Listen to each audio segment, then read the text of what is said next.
اعوذ باللہ من الشیطان الرجیم بسم اللہ الرحمن الرحیم۔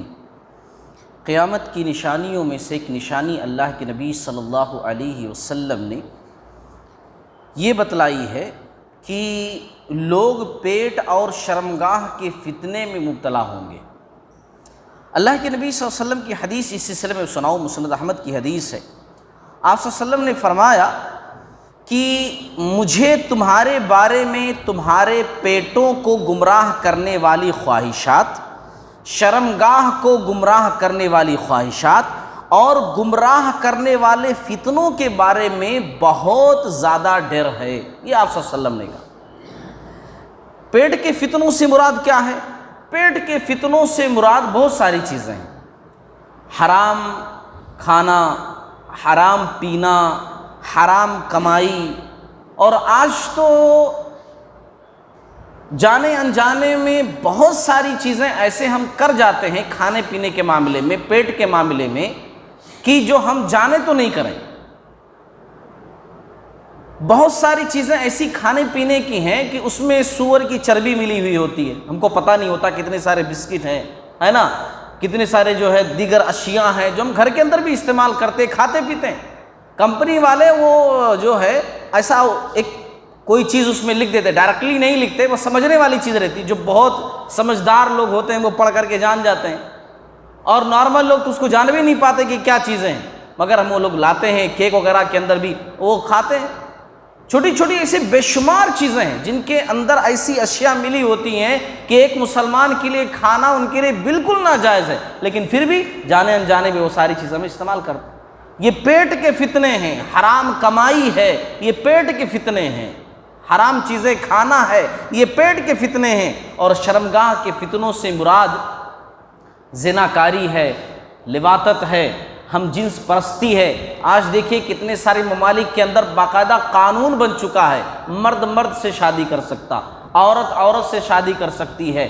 شرمگاہ کے فتنوں میں یہ بات بھی داخل ہے کہ آج فحاشی اتنی زیادہ عام ہو چکی ہے، کتنے سارے نوجوان ایسے ہیں کہ جو نوجوان تو ہیں لیکن حقیقی معنوں میں وہ مرد نہیں ہیں، وہ شادی کے قابل نہیں ہیں، وہ اپنے ہاتھوں کا استعمال کرتے، غلط چیزوں کا استعمال کرتے، جس کی وجہ سے اپنی قوت مردانگی کھو بیٹھتے۔ آج اولاد نہ ہونے کے پرابلمز کتنے سارے آ رہے ہیں، ہاسپٹل بھرے ہوئے پڑے رہتے ہیں، پہلے اتنے نہیں آتے تھے۔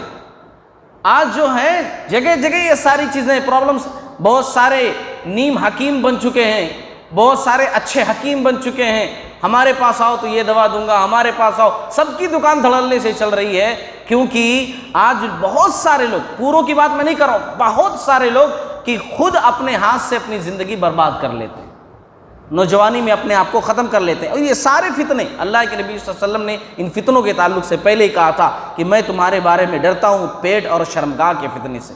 اس حدیث کے اندر آخری جملہ جو آپ صلی اللہ علیہ وسلم نے کہا کہ گمراہ کرنے والے فتنوں کے بارے میں بہت زیادہ ڈرتا ہوں۔ گمراہ کرنے والے فتنے کیا؟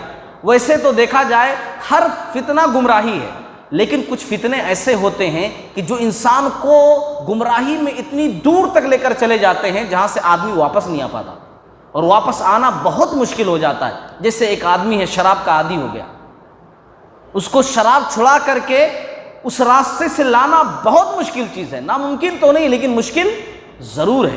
ایک شخص ایسا ہے جو زناکاری میں، لواطت میں، دیگر چیزوں میں اتنا آگے بڑھ چکا ہے کہ اس کا چھوڑنا بڑا مشکل لگ رہا ہے، اس کو واپس لانا بڑا مشکل ہو جاتا ہے۔